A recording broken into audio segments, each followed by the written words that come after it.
Hey, what's up guys, it's here from Final Concept. So if you're looking at a way to create an opening transition to your videos in Adobe Photoshop or Premiere Pro, then this is the video for you. In this video we are going to create it in both software. So if you are using Premiere Pro, you can do this. If you are using just Photoshop, you can also do this for your videos. Now it's not just for opening up into your videos, you can also use it as a transition for ending your videos. So let's just get started.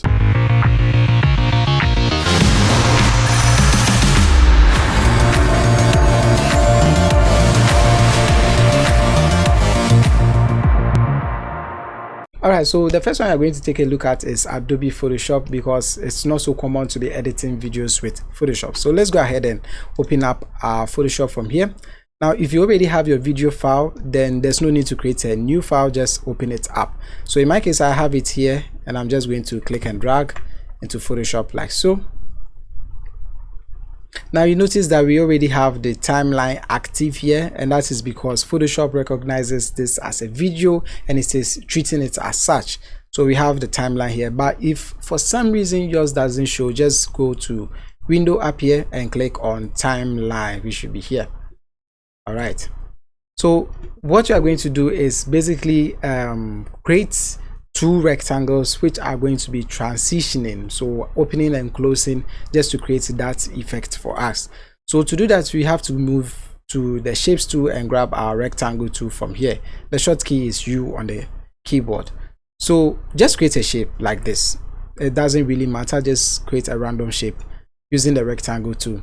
Now you are not actually seeing the shape. That is because Photoshop has added it to our clip right around here. It is assuming it is part of the video because it is in the same group, but it's actually supposed to be on top of our video. That is what we want to do. But before that, this video is quite lengthy.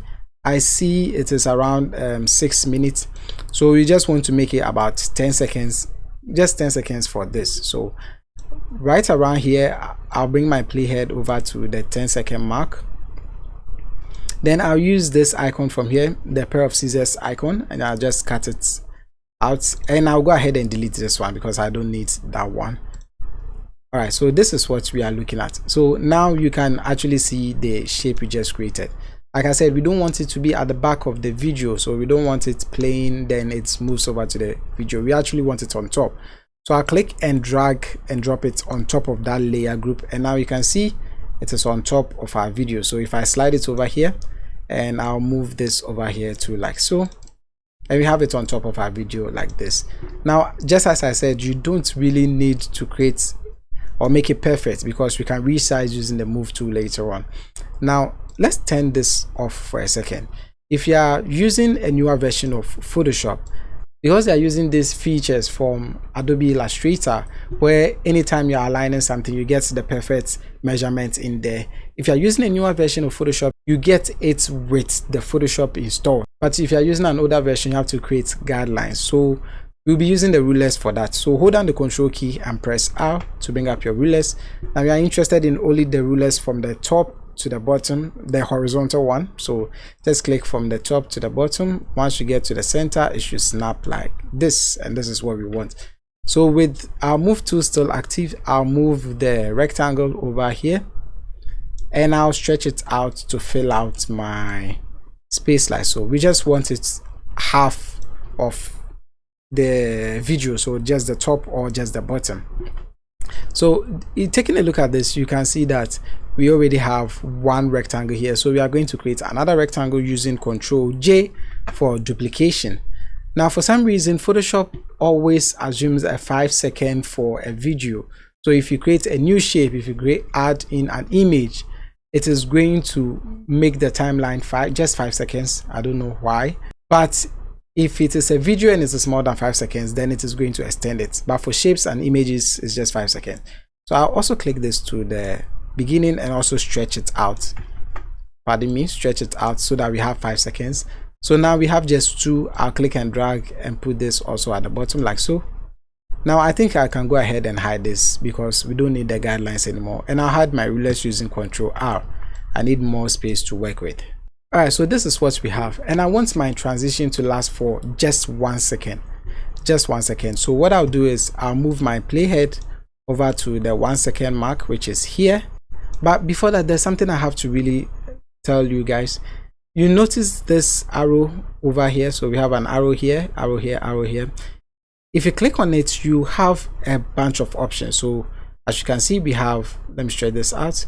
You have the position, opacity, style, vector mask position, and vector mask enabled. For some reason, if you are using shapes and you change their position in Photoshop, it doesn't work. Even if you keyframe it, it's supposed to move from one end to the other. It just vanishes to the other end. I don't know why it doesn't work. So my way around it is to rasterize the shape first. So what we are going to do is you click on the rectangle, you right click and go to rasterize layer. And I'll move over here to this one too, right click and go to rasterize layer. You can actually do this before duplicating so that you don't have to do it twice. Now, if you, after rasterization, you notice that we have position, opacity, and style. We've lost to the vector marks and the vector marks position. It is no more showing, which is fine. We just need the position to work with. So with my playhead at the beginning, I'm going to create a position keyframe for the one. Which one is this? So this one is at the top. Then I'll create a position keyframe for the one at the bottom as well. And since the transition is supposed to last for just 1 second, I'll move the playhead to 1 second, which is here. Then I'll move this away, so this will have to come down whilst holding down the shift key. Now we hold down the shift key because we don't want something like this. Probably when you are bringing it down, then it turns to something like this. No, this is not what we want. We want it to be perfectly 90 degrees. So I hold down the shift key to have it perfect like so. Then we do the exact same thing for the one at the top. So this one will go up like this, and this is what we have. So if I move the playhead and play this, this is what we have. It is transitioning in like so. Isn't that nice? All right, so this is it for the opening effect. You can have this for your opening effect. Now what if you want to end it? Again, if I just want to end it after 10 seconds, I'll move over to the 9 second mark, create a keyframe. We already have the keyframes without them in the frame. Then I'll move over to the 10 second mark, then I'll bring them in the frame. So this one will move down to exactly the 50% mark, and this one will move up like so. And this is what we have. So in the closing effect, this is what we have. Beautiful. What a nice way to end a video. So once you are done, just export your video, go to file, go to export, which is here, and go to render video. In most cases, I leave everything just exactly the way it is. The only thing I do is select my folder and just click on render. So click on render, and we allow Photoshop to render it out. Now Photoshop is using media encoder, so the rendering is quite fast, unlike if you are using something else. And as you can see, just as I'm talking, it is rendering quite neatly for us, and we have our exported video on our desktop. Unfortunately, Photoshop doesn't give you any notification that rendering is done, unlike Premiere Pro. So if I come here, you can see this is our video. Let's go ahead and play it, and this is what we have.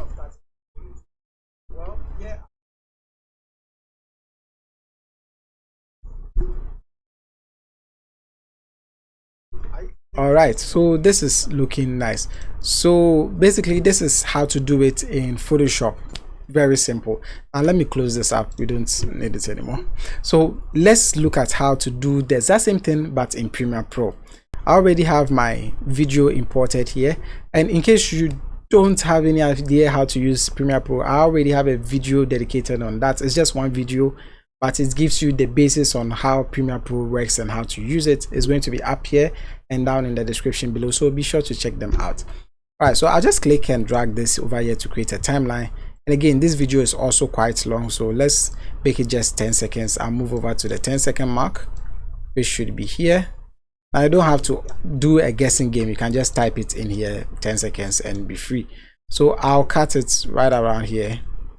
Now, in Photoshop, we just use the scissors icon, but in Premiere Pro, we use the razor tool or razor tool. Yeah. So basically, it means razor, like blade. So we use that one for cutting. So the short key is C on your keyboard, and that is here. So I'll cut this part, I'll move back to my selection tool, and I'll delete the back part because I don't need it. Fortunately for Premiere Pro, because it is primarily for video editing, we have effects, unlike Photoshop, which is for image editing. So you have to create certain things for yourself, like the rectangle we created.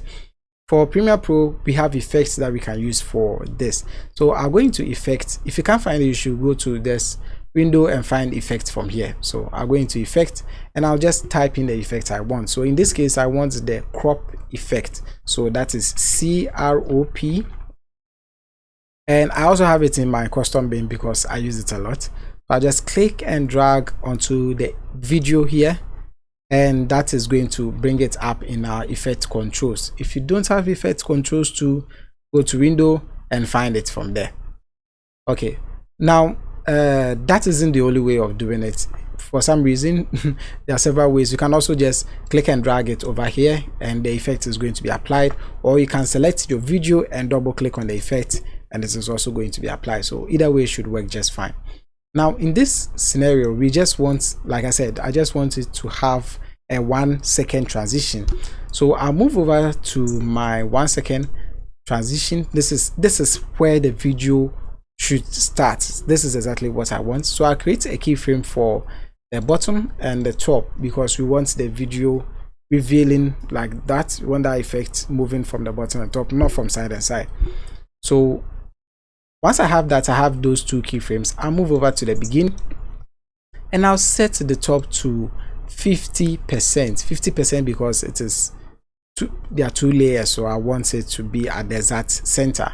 Then the bottom will also be at 50%. So if you go ahead and play this, voila, we have the opening like so. Again, just like before, if you want to create an end for it, move over to where you want the transition to start, create your keyframe. We already have keyframes for this. Move over to the end and bring them back to 50%. So 50% here, 50% there, and you should have something like this. Now once you are done, you have to export your video. So usually I use a short key, Control M, but in case you forget, you can always go to File, Export, and you should see media from here. Then you select your location. In my case, it's still desktop, and I'll go into video and make some few changes, because 23 megabytes for a 10 seconds video seems a bit too much. So I'll click on more from here.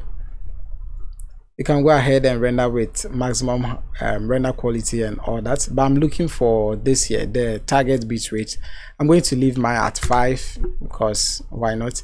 And always check this thing off. Video is VR, unless of course you want to use the video for VR headset, but I don't, so I'll just take it off, and I'll just click on export.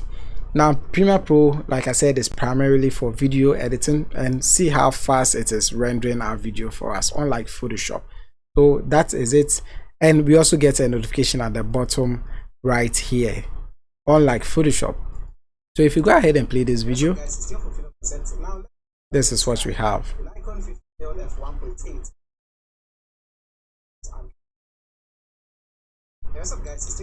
Like I said, interesting way of ending a video. So basically that is it for the Premiere Pro as well. So thank you guys for watching. I'm very much interested in how you are going to be using this in your upcoming videos. I have been using this for wedding trailers a lot, and it's not just up and down closing, sometimes it's towards the side, which is always going to make it quite interesting. Anyway, like I said, thank you guys for watching. If you like this video, please give it a thumbs up. If you like to watch more of our videos, hit that subscribe button, and as always, don't forget to share with your family and friends. This is Theo from Freedom Concept, and I'll talk to you guys in the next one.